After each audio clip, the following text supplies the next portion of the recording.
Pink petal curious kids pre primary CBSE pattern बनवा सर्वोत्तम भविष्य तुमच्या मुलांसाठी। वर्ष 2025-26 साठी प्रवेश प्रक्रिया सुरू। Pre primary nursery LKG UKG आणि academy class 1st to 4th। आमची वैशिष्ट्ये सुधारित कौशल्य, दर्जेदार शिक्षण, परस्पर संवादी वातावरण, सुधारित ग्रेड, पूर्व तयारी, मंथन परीक्षा आणि ऑलिम्पियाड परीक्षा, पालक उपक्रम, स्पर्धा घेणे, मैदानी खेळ, मजेदार उपक्रम। प्रवेशासाठी संपर्क miss Zulekha Sayyed. Mobile number 76 20 49 39 19 84 46 09 39 19। Pink petal curious kids pre primary CBSE pattern, Swami Samarth residency, Samarth मंदिरा पाठीमागे, स्वामी समर्थ नगर, कर्जत। लोकविलक्षण धन्वंतरी, समाजाच्या निरक्षरतेचा कलंक दूर करणारा, देव दगडात नसतो तर माणसात असतो, हे हेरून माणूस पण पेरणारा भाग्यविधाता आधुनिक Bhagirath. Under 14 boys wrestling 52 kg weight, तालुक्यात प्रथम, जिल्ह्यात तृतीय। मल्ला आहे मोहिते विश्वजित गणेश, यांनी तयार राहायचंय। मोहिते विश्वजित गणेश।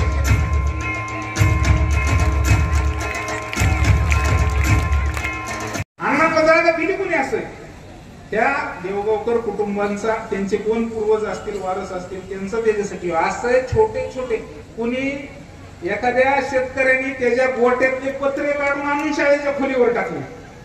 त्यावेळेस तिथं का तर माझ्या घरातला माझं पोरग मला शिकता नाही आलं, माझा पोरगा माझा नातू धर्मवीर अण्णाच्या आशीर्वादाने इथं शाळा होती, ह्या शाळेत शिकला पाहिजे।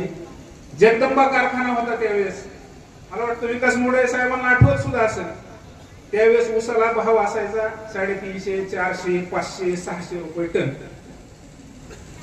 कारखान्याच्या जनरल मीटिंग मध्ये ठराव व्हायचा रयत शिक्षण संस्थेसाठी टनाला 5 रुपये कपात, 1 टनाला 5 रुपये। मग वर्षाचं कारखान्याचं किती क्रशिंग होते, त्याला भागिले 5 रुपये, 10 रुपये, 15 रुपये करून ते पैसे मग दादा पाटील महाविद्यालय असेल, महात्मा गांधी विद्यालय असेल, चापडगावचं आपलं रयतचं विद्यालय असेल, जगदंबा विद्यालय असेल, ह्याच्यासाठी ह्या लोकांनी ते 15 रुपये ते शेतकऱ्याचे ज्याचा ऊस जायचा त्याच्या योगदानातून हे सगळं विश्व उभा राहिले।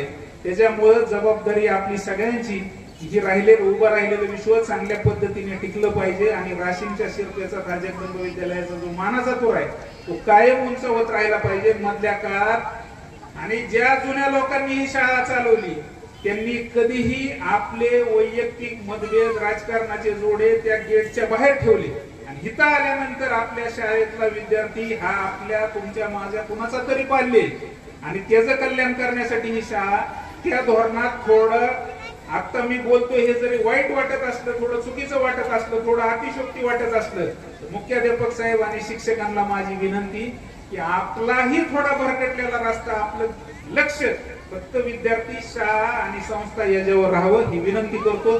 तुम्ही माझं भाषण संपेपर्यंत टाळ्या वाजवून मला थांबवलं नाही त्याच्याबद्दल तुमचं सगळ्यांचा आभार मानतो। आणि आपल्यापैकी बरेच लोक आहेत की ज्यांना वाटतं की आपल्या मुलांनी उद्योजक बनायला पाहिजे, काहीतरी व्यवसाय सुरू करायला पाहिजे। तुमच्यापैकी किती लोक आहेत की ज्याला वाटतं की मला भविष्यामध्ये जाऊन उद्योग करायचा आहे, व्यवसाय करायचा आहे, अशी किती लोक आहेत? Very good. मी इथं पिंपवाडी इथं माझी एक फॅक्टरी आहे। तुमच्यापैकी कोणालाही वाटत असेल की माझ्याशी काय हितगुज करायचं आहे, आपल्याला उद्योजक व्हायचं असेल तर काय शिकलं पाहिजे, लहानपणापासून कशा सवयी लावल्या पाहिजे, याच्यासाठी जर तुम्हाला मला भेटायचं असेल, बोलायचं असेल तर मी शनिवारी आणि रविवारी इथे उपलब्ध असतो। आपण येऊन मला भेटू शकता। मी पुन्हा एकदा या शाळेच्या मॅनेजमेंटचं आणि या ठिकाणच्या स्कूल कमिटीचं सगळ्यांचं मी मनापासून आभार मानतो। जाता जाता मी तुम्हाला अजून एक गिफ्ट देऊन जात आहे। ते असं आहे, मला आता मी मागाशी सांगितलं की मला असं कळलं की मुलांचं वॉशरूम नाही आहे, मला असं कळलं इकडे पेवर ब्लॉक्स नाही आहेत, तर मी असं अपेक्षित करतो की या ठिकाणी आपण सगळेजण मिळून असे हे सगळे जे प्रॉब्लेम्स आहेत ते सॉल्व्ह करत राहू। सर्वसाधारणपणे मगाशी मी दुसरा एक गोष्ट अशी बघितली की शिक्षक लोकांनी या ठिकाणी पैसे गोळा करतात, शिक्षक लोक आपलं बक्षीस देतात लोकांना, मुलांना। तसं मी एक तुम्हाला एक फंड रेज करून देतो। सर्वसाधारणपणे 1 लाख रुपयाचा जो फंड आहे तो तुम्ही बक्षीस वितरणासाठी तुमच्या पद्धतीने तुम्ही तो तुमच्या मुलांना तुम्ही ठरवा आणि दरवर्षी तो 1 लाख रुपयाचं बक्षीस वेगवेगळ्या माध्यमातून तुम्हाला कोणाला कसं द्यायचं ते तुम्ही ठरवू शकता। तो कॉर्पस फंड म्हणून आपण तो घेऊ शकतो। दुसरी गोष्ट, जे काही इन्फ्रास्ट्रक्चर तुम्हाला डेव्हलप करायचं आहे त्यातली जे काही तुम्हाला करायचं आहे ते तुम्ही तुमच्या पद्धतीने करा. त्याच्यासाठी 1-2 लाख रुपयाची आपण कॅपिटल इन्व्हेस्टमेंट म्हणून किंवा इन्फ्रास्ट्रक्चर फंड म्हणून मी माझ्या कुटुंबाच्या वतीने, माझ्या कंपनीच्या वतीने आपल्याला फुल नाही फुलाची पाकळी हे इन्स्टिट्यूट उभा करण्यासाठी मी देऊ इच्छितो. पुन्हा एकदा मी विद्यार्थ्यांना सांगू इच्छितो की आपण फक्त पुस्तकी किडा न बनता जीवनामध्ये काहीतरी करण्यासाठी चांगल्या प्रकारचे शिक्षक पुस्तकापेक्षा व्यतिरिक्त काही नॉलेज घेण्याचा तुम्ही प्रयत्न करा. पुन्हा एकदा मी आपल्या